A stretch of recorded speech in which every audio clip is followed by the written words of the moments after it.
Ndasubiye kubaramutsa mwe banywanyi mukurikira iyi mboneshakure yacu ari nayo yanyu Shiramatsiko TV.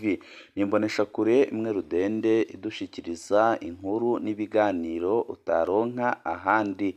Tubazaniye amakuru ahambaye cyane kandi adahumuriza ari kuvugwa mu karere, aho tugiye kwibanda ku bintu bihambaye cyane kandi bikomeye biriko birabera mu ishamba rya Kibira, aho amakuru adushikira ava mu nzego z'umutekano mu gihugu cy'u Burundi yemeza ko intambara ikomeye cyane, ariko ko iyabaye mu minsi nk'ibiri iheze ariyo yari ikomeye cyane, kuko abasoda b'u Burundi interahamwe zibarizwa mu mutwe wa FDLR ndetse n'aba FNL bose barishwe, kugeza aho abashika amajana n'amajana bicwa abandi bagacibwa amaboko n'amaguru. Ubu mu bitaro by'igihugu cy'u Burundi hakaba huzuye inkomere ndetse hakaba za moroge zaramaze kuzura. Ibi bintu byateje umwuka mubi cyane mu karere, cyane cyane mu Barundi, aho Abarundi bamaze kurakara cyane bakavuga ko ikigomba gukorwa ari uko bagomba guhaguruka bakikuraho ubutegetsi bwa Perezida Evariste Ndayishimiye, kuko biboneka neza ko ari ubutegetsi bugiye kubakwegera mu ntambara, kandi ko ari ubutegetsi rwose bugiye gukora amabi atagira izina. Amakuru adushikira muri kano kanya, ibintu ntibyoroshe na gatoya mu bihangange bikomakomeye bikomoka muri CNDD-FDD. Benshi barabona ko Perezida Evariste Ndayishimiye intambara ariko arabashoramo ari intambara badashobora gutsinda. Bamwe muri aba CNDD-FDD ni abantu bakoreye amafaranga cyane kubinyuze mu kwiba itunga ry'igihugu kuva bashika ku butegetsi. Bamwe barageze igihe cyo kurya ku mafaranga yabo bakoreye, none Perezida Evariste Ndayishimiye arashaka kubashora mu ntambara nawe ubwiwe abona neza ko adashobora gutsinda. Kubera iki Perezida Evariste Ndayishimiye urongoye igihugu cy'u Burundi nk'uko yabitangaje ari mu gihugu ca Kongo yahisemo gukorana n'interahamwe mu kurwanya ubutegetsi bwa mugenzi we General Paul Kagame?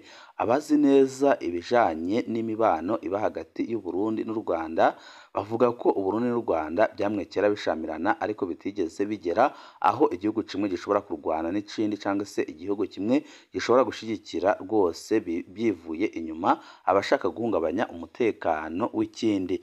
Naho byagiye biba mu kinyegero gikomeye cyane, ariko Perezida Evariste Ndayishimiye we rwose yarabivuze, abivuga akomeje, avuga ko agiye gufasha abarwanyi basize bahekuye u Rwanda muri jenoside yakorewe abatutsi mu mwaka w'1994, agiye kubafasha gukuraho ubutegetsi bwa Kigali.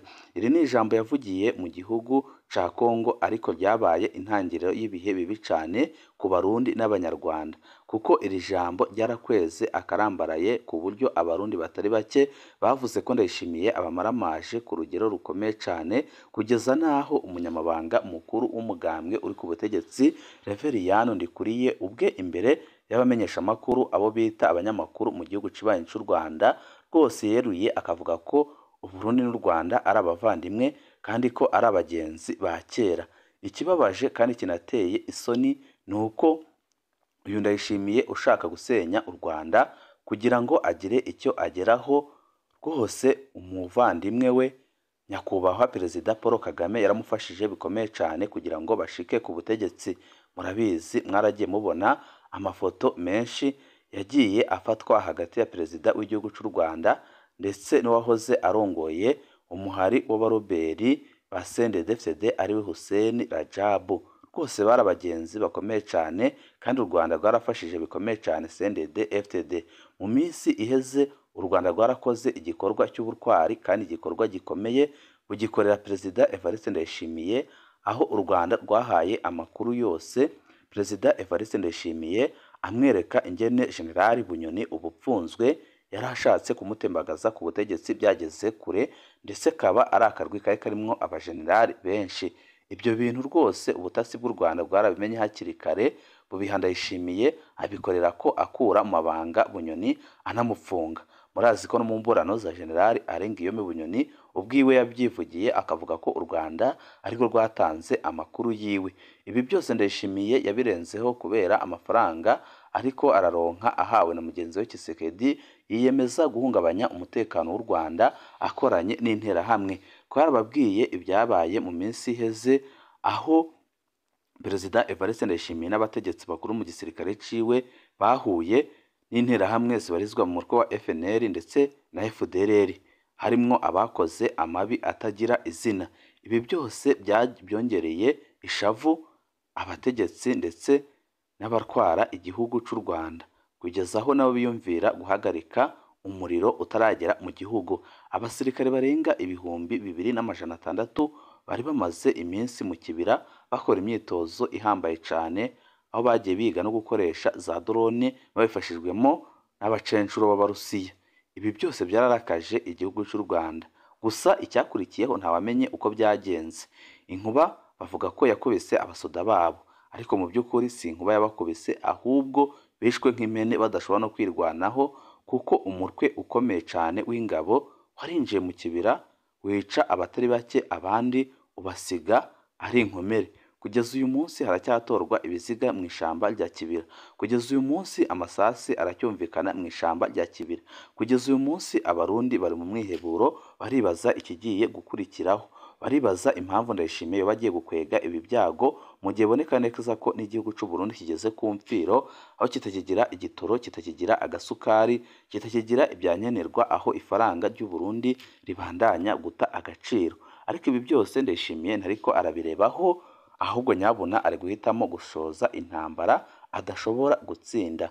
Ibi byatumye tujya mu kahise mu byagiye biranga abarwaye Uburundi n'u Rwanda, ndetse n'imibano yagiye iba hagati yabo, ndetse n'igihe byagiye bikomera, ariko twasanze rwose nta kibazo na kimwe kigeze kibamo, kugeza aho umukuru w'igihugu ahamagarira abanyagihugu gukuraho ubutegetsi buriho. Twasanze Ndayishimiye rero wakoze ikosa rikomeye cyane, kandi dusanga agiye kubyishura ikiguzi gikomeye cyane. Byose nyine mugiye kubikurikira kuri uno muyoboro wa YouTube Shiramatsiko TV.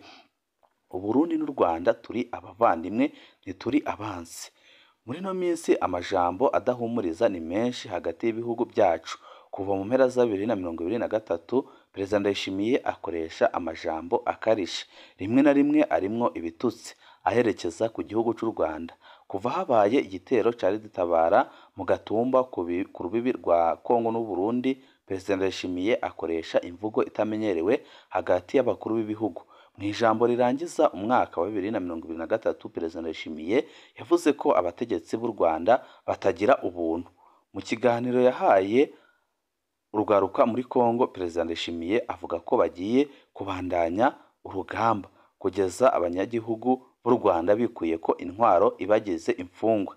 Ibi yabivugiye mu gihugu ca Kongo, none uyu munsi yari yabitangiye, ariko abo yahamagariye kuza gukoraho ubutegetsi bwo mu Rwanda bishiwe rimwe kandi bamenye icyabisha. Mu mateka y'ibihugu ni kenshi byashitse abarwara ntibumvikane, ariko ni ubwa mbere umukuru wa kimwe mu bino bihugu ahamagarira icesi intambagazwa ry'ubutegetsi bw'ikindi gihugu. Iri ni ikosa Ndayishimiye yakoze ritababarirwa, rishobora no gutuma ava ku butegetsi giturumbuka, kandi bidakozwe n'abarundi abavukanyi bakebana. Aho Reveriyani Ndikuriyo yavuga ko mu mateka y'u Burundi n'u Rwanda byagiye birashika ko habaho ugushamirana, ntiyabeshe. Ugiye mu nzu iranga iby'akahise mize i Butare mu Rwanda urasangayo ingoma yitwa Nanga Burundi. Iyo ngoma yibutsa ingwano zagiye ziraba hagati y'u Burundi n'u Rwanda mu gihe c'abami. Kera ni kenshi u Rwanda ruronse umwami mushasha bwaca ruterwa n'u Burundi. Uburundi nabwo buronse umwami mushasha bwaca buterwa n'u Rwanda. Hariho ibice byo mu bumanuko bw'u Rwanda n'ibyo mu buraruko bw'u Burundi byagiye birakurakuranwa kuba mu Burundi canke mu Rwanda kubera izo ntambara. Iyo ngoma nayo nyine bivugwa ko yagiye irahindura igihugu kiyitahana. Numvise ngo igeze mu Burundi bayita Nanka Rwanda, igeze mu Rwanda ikaba Nanka Burundi. Izo ntambara zari zimeze nko gusotorana kw'ababyara bakeneye gupimana ubugabo bwabo, ntabwo ziboneka nk'intambara z'abansi. Ababirigi ntako batagize ngo Uburundi n'u Rwanda byikukire bifatanye, ariko abarundi n'abanyarwanda barabyanse bose. Turetse ko abarundi n'abanyarwanda biyumva nk'amahanga abiri avukana ariko atandukanye, n'intwaro zabo ni kenshi usanga zitabona ibintu co kimwe. Igihe twikukira Uburundi bwari bufise intwaro itumvikana n'abakoroni, mu gihe mu Rwanda bo bari bafise intwaro yateguwe n'abakoroni. Uguhangana kwa Perezida Micombero na Perezida Kayibanda tumaze kwikukira naho ni kenshi byashitse abatwara ibyo bihugu baracanamwo. Mu mwaka w'igihumbi kimwe magana cyenda mirongo itandatu n'icyenda Perezida Michel Micombero yaragiye mu Rwanda gusaba Perezida Gregoire Kayibanda ko atokwemera ko abatera Uburundi baza bava mu Rwanda. Iyo byahuriranye n'uko Perezida Kayibanda nawe yatinya ko Abanyarwanda bahungiye mu Burundi boshobora kumutera. Bose barumvikanye ko atawuzotera ubundi avuye mu kimwe muri ibyo bihugu. Mu mwaka w'igihumbi kimwe magana cyenda mirongo irindwi na kabiri ibintu byarayangaye hagati y'abo bategetsi babiri. Radiyo y'u Rwanda na radiyo y'u Burundi byahora byirirwa biratanga amatangazo n'inkuru zo gutukana no kwagirizanya hagati y'ibyo bihugu. Muri ONU no mu miryango itandukanye intumwa z'u Burundi n'iz'u Rwanda zahurira kwagirizanya gusa. Ibyo bintu byarangiye mu mwaka w'igihumbi kimwe magana cyenda mirongo irindwi na gatatu Perezida Kayibanda atembagajwe na Generali Majoro Juvenal Habyarimana. Uburundi ni kimwe mu bihugu bya mbere Perezida Habyarimana yagendeye, maze be na Perezida Micombero barumvikana ituze riragaruka. Bari basanasangiye umugenzi akomeye, Perezida Mobutu wa Zaire yaza arasukamwo mabisi maze baniyumvira gushinga ishirahamwe CPGL rihuza ibyo bihugu bitatu. Perezida Bagaza na Perezida Habyarimana. Mu mwaka w'igihumbi kimwe magana cyenda mirongo irindwi n'icyenda Perezida Jean Baptiste Bagaza agiye mu nama i Kigali mu Rwanda yasanzeho inyandiko za Pariphutu zimutuka. Ako kanya yaciye agaruka aje gufata indege imusubiza i Bujumbura. Inyuma gato Perezida Bagaza yatumye ko Perezida Habyarimana amumenyesha ko atirukanye Pariphutu nawe azoca aha ibigwanisho impunzi z'Abanyarwanda bari mu Burundi bagatera u Rwanda. Habyarimana yaragize ubwoba aca arirukana indongozi za Pariphutu zija muri Tanzania. Ico gihe nta byo gutukana byabayeho, ikibazo bagihejeje mu nzira ya diplomasi. Mu mpera y'ubutegetsi bwa Perezida Bagaza harabaye ugucanamwo na Zaire ya Mobutu. Bagaza yari yagirizwa ko akorana na Perezida Gaddafi wa Libya. Uwo nawe yari umwansi akomeye wa Perezida Mobutu. Mobutu yagirizwa ko akorana na Amerika be n'ibihugu bya Buraya y'Uburengero. Mu gihe Bagaza yari yegereye cyane ibihugu byavugwa ko bishaka kwiganzura abo bantu. Mobutu na Habyarimana bahavuye bakoranira bagiza mu rwenge rwinshi, bakorana n'ibihugu bya Buraya na Eklezia Katolike. Birangira Perezida Bagaza atembagajwe mu mwaka w'igihumbi kimwe magana cyenda mirongo inani na karindwi. Ariko muri iyo myaka nta byo gutukana byigeze bibamo nk'uko Ndayishimiye gutukana muri ino myaka. Imigenderanire ya Perezida Habyarimana na Perezida Buyoya yarabayemwo agatosi gahora igihe c'urwimo rwa Ntega Marangara mu mwaka w'igihumbi kimwe magana cyenda mirongo inani n'umunani, ariko ntibyakomeye, ntibigeze batukana. Perezida Habyarimana na Perezida Ndadaye. Igihe ubutegetsi buhindutse mu mwaka w'igihumbi kimwe magana cyenda mirongo icyenda na gatatu, abantu bari biteze ko hagiye kubaho ukumvikana kudasanzwe hagati ya Perezida Ndadaye na Perezida Habyarimana kubera bari basangiye ubwoko. Habyarimana yari yiteze Ndadaye azifata nk'umwana wiwe.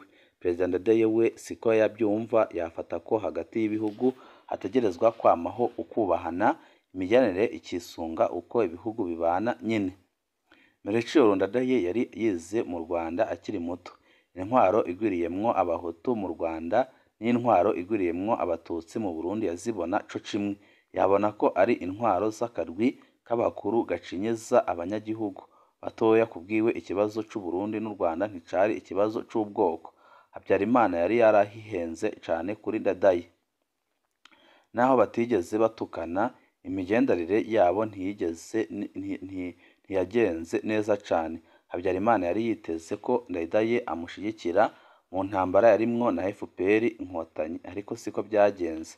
Perezida Ndadaye yasabye Perezida Habyarimana kubahiriza amasezerano ya Arusha yari yakoranye na FPR. Ibyahashavuje cane Habyarimana. Ndadaye yaranakiriye mu Burundi General Paul Kagame yari arongoye FPR. Bivugwa kandi ko Perezida Ndadaye yari ashigikiye umushikiranganji wa mbere w'u Rwanda w'ico gihe Agathe Uwiringiyimana yava mu batavuga rumwe na Perezida Habyarimana. Byarangiye Perezida Ndadaye atembagajwe aricwa inyuma y'amezi 3 gusa ku butegetsi. Kugeza ubu nta n'insiguro iratangwa ku mpamvu umunsi Ndadaye atembagazwa. Umukuru w'iperereza rya Habyarimana yari yaraye muri hoteli Swiss Diniri, ni ukuvuga iruhande y'ikirimba ca Perezida Ndadaye. Ntawe uzi ko ibyo bintu bifise ico bipfana. Inyuma ya Perezida Ndadaye, Perezida Ntaryamira na Perezida Habyarimana babonetse bumvikana bidasanzwe, bica birangira bahitanywe n'isanganya mu ndege imwe bavuye muri Dar es Salaam muri Tanzania. Nta ntureka zavuzwe cane mu nyuma hagati y'abatwara u Rwanda n'abatwara u Burundi mu biringo by'imfatakibanza. Perezida Nkurunziza na Perezida Kagame. Mu ntango y'ubutegetsi bwa Perezida Nkurunziza, imigenderanire y'u Burundi n'u Rwanda yari myiza cyane. Umukuru wa CNDD-FDD Hussein Rajab yaboneka yegereye abategetsi b'u Rwanda. Birakekwa ko mu matora ya 2005 CNDD yoba yararonse intererano ikomeye ivuye haruguru ya Kanyaru, ariko ibintu byagiye bihirahinduka gahoro gahoro, na cane bimaze kumuganurwa ko abatwara u Burundi bakorana na FDLR. Mu kiringo ca gatatu ca Perezida Nkurunziza, ibintu byarayangaye. Ubutegetsi bwa Nkurunziza bwagirije u Rwanda ko rushigikiye ababurwanya, na cane u Rwanda rumaze kwakira impunzi zirimwo abo ubutegetsi bwashaka gupfunga no kwica. Muri ico kiringo nyine FDLR n'iyindi mihari ishaka gufata ubutegetsi mu Rwanda barinjiye mu kibira barakora ibitero mu Rwanda. Uburundi niho bwatangura imvugo ituka icesi abategetsi b'u Rwanda mu Burundi, hakama imyerekano iyamiriza u Rwanda. Abanyarwanda batangura guhamwa mu Burundi, bamwe barafatwa barapfungwa, abandi baraburwa irengero. Burundi bwarugaye imbibi buhana n'u Rwanda kuva muri 2015. Ku rwego mpuzamakungu naho nyine Uburundi n'u Rwanda byabonetse bihanganye, kugeza aho waserukira Uburundi muri ONU Ambasaderi Albert Shingiro atangaza icesi ko ataho nyabwoko ryabaye mu Rwanda mu mwaka w'1994. Ikibazo gikomeye cane kuko barabizi ko ryabaye, ndetse hari n'abarundi babigezemwo uruhare, bari no ku butegetsi bategezwe bagezwa imbere y'ubutungane. Ibintu byahindutse Perezida Nkurunziza apfuye atarangije ikiringo ciwe muri 2020. Agahembwe kari kamaze imyaka 3 n'igice. Mu gice ca kabiri c'iyi nkuru tuzobasangiza ibyo Uburundi n'u Rwanda byameraniye mu myaka 3 n'igice iheze. Bose barafashanije ibikomeye. Tuzonavuga ibiriko birateranya by'ukuri ibyo bihugu. Tuzoshimika kandi kwerekana ibyo Uburundi n'u Rwanda bisangiye, ingene ibyo bihugu byatabaranye mu bihugu bitandukanye, be n'impamvu ibyo bihugu bitegerezwa kubana neza ku neza yabyo n'abanyagihugu bayo. Byama birangira umwe avuye ku butegetsi. Kimwe mu bintu biteye ubwoba hagati y'u Burundi n'u Rwanda nuko iyo abatwara ibyo bihugu bacanyemwo bikomeye, birangira umwe muri bo avuye ku butegetsi. Hagati ya Perezida Micombero na Perezida Kayibanda byarangiye Gregoire Kayibanda atembagajwe mu mwaka w'1973. Hagati ya Perezida Bagaza na Perezida Habyarimana byarangiye Colonel Jean Baptiste Bagaza atembagajwe mu mwaka w'1947. Hagati ya Perezida Ndadaye na Perezida Habyarimana byarangiye Melchior Ndadaye yishwe. Hagati ya Perezida Nkurunziza na Perezida Kagame byarangiye Petero Nkurunziza asandavye muri 2020. Mu mwaka w'1929 niho honyine byashitse Perezida w'u Burundi na Perezida w'u Rwanda bararangiza amatati biciye mu kumvikana muri diplomasi, naho bagumye bacunganye ku rwenge. Muri kino gihe babaye ubwa mbere umwe mu batwara Uburundi n'u Rwanda yubahutse guhamagarira icesi itembagazwa rya mugenzi we. Ubu bizohera hehe? Kandi ikindi akabikora rwose cyane, aho amaze iminsi agerageza gutera u Rwanda, naho u Rwanda rudaterwa ahubwo rwo rutera. Ibihe byiza nibyo ndabipfurije.